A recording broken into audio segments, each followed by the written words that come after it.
In this problem, they want us to determine the value of y minus x, when the square root of x plus 1 equals the square root of y minus 2 minus 1, and square root of y minus 2 equals 2 times the square root of x plus 1 minus 1. Now, they throw the radicals at you to throw you off. And so to make this problem a little easier, what I'm going to do is I'm going to substitute x plus 1 for a. And I'm just going to make it capital A. And I'm going to substitute square root of y minus 2 for b. So our equation over here becomes a equals b minus 1. And our equation over here, I replace this with b. b equals 2a minus 1. So what I can do is, since I've got a by itself, I can substitute that over here.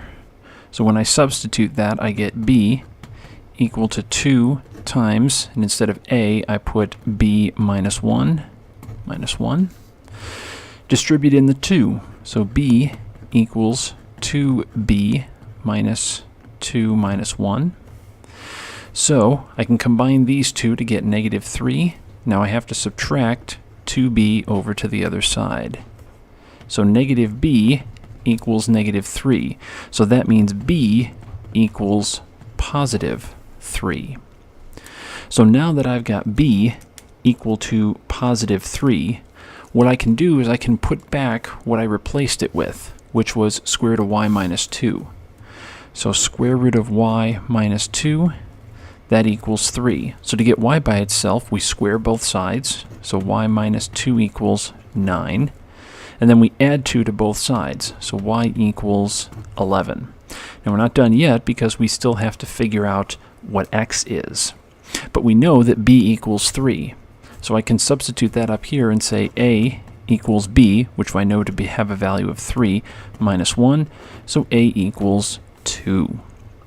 Now I can substitute, instead of a, I can put back square root of x plus 1.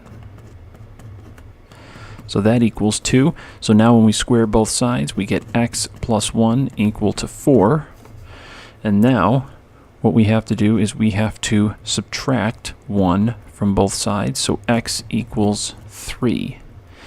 Now what they want in the problem is y minus x. So we know that y is 11 and x is 3. So that means the difference, which is our answer, is 8.